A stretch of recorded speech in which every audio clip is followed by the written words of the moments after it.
Harut और Marut कौन थे, बाबुल का कुआं कहाँ है और हारूत और मारूत का जादू किस तरह का था।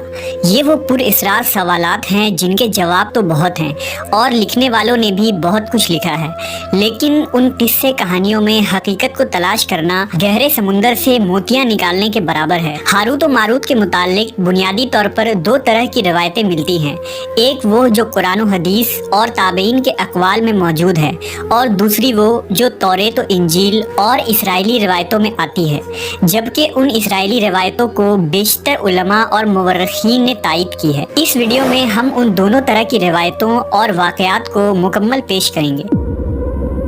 रिवायतों के मुताबिक हज़रत इदरीस अलैहिस्सलाम के ज़माने में एक मरतबा आसमान और ज़मीन के दरमियान से पर्दों को हटा दिया गया तो फरिश्तों ने ज़मीन में आबाद इंसानों को देखकर ताज्जुब किया और बोले, या रब्बुल आलमीन, हम तो गुनाह के करीब भी नहीं जाते, जबकि ये बनी आदम गुनाहों में इतने मुब्तला हैं। अगर हम उनकी जगह होते तो कभी तेरी नाफरमानी ना करते। अल्लाह ने इरशाद फरमाया, इंसानों को गुस्सा और शहवत दी गई है, अगर ये चीज़ें तुम्हें दी जाए तो तुम भी इसी तरह गुनाह में मुलव्वस हो जाओगे। लेकिन फरिश्तों ने कहा, हम ऐसा हरगिज़ न करेंगे। लिहाजा अल्लाह के हुक्म से फरिश्तों ने अपनी जमात में से दो बेहतरीन और इताअत गुजार फरिश्तों को चुन लिया, जिनका नाम हारूत और मारूत था। अल्लाह ने उन दो फरिश्तों में इंसानी फितरत और शहवत डालकर दुनिया में भेजा। वो शहर बाबुल में दो खूबसूरत इंसान बनकर आए और काजी के काम पर मुकर्रर हो गए, जहाँ वो लोगों के दरमियान फैसले किया करते थे।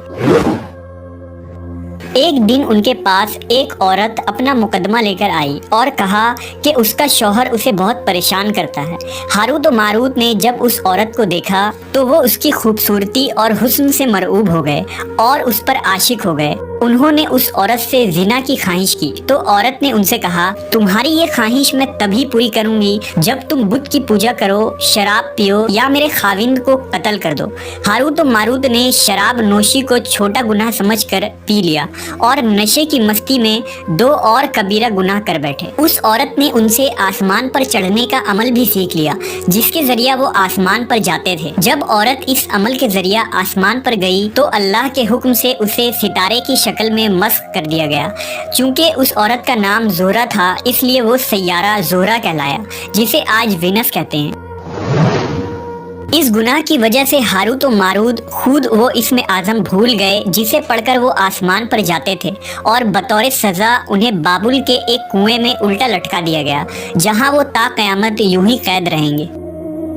ये एक इसराइली रवायत है जिसे इमाम इब्न कसीर और फ़खरुद्दीन राज़ी जैसे मुफस्सरीन अफसाना और मन घड़त कहानी करार देकर सख्ती से रद्द कर देते हैं। वहीं इमाम सयूती जैसे उलमा इस रिवायत को मुस्तनद मानते हैं। हारूत और मारूत और चाहे बाबुल के सिलसिले में एक और रिवायत कसरत से बयान की जाती है, जिसके मुताबिक एक ज़माना ऐसा था जब शहर बाबुल रुए ज़मीन पर तहजीब और तमद्दुन का मरकज़ था। यहाँ के लोग बातिल खुदा की परस्तिश किया करते थे। ये लोग अपनी किस्मत उनसे वाबस्ता समझते थे, इसलिए इल्म नजूम और इल्म फल्कियात में बड़े माहिर थे। उनके बुत कदों में सितारों की पूजा की जाती थी। ये लोग जादू, तंत्र मंत्र, सिफली को बहुत अहमियत देते और इस इल्म के जरिया मुआशरे में खूब फसाद फैलाते थे। ये लोग तिलिस्म, जादू, तंत्र मंत्र में बहुत आगे बढ़ गए। उनमें बड़े बड़े जादूगर मौजूद थे। उनकी तारीखी किताबों में जगह जगह जादू और तंत्र मंत्र ही नजर आता है। उनका जादू दूर दूर तक मशहूर था। मुख्तसर ये कि उस शहर का बाशिंदा होना ही जादूगर होने की अलामत थी।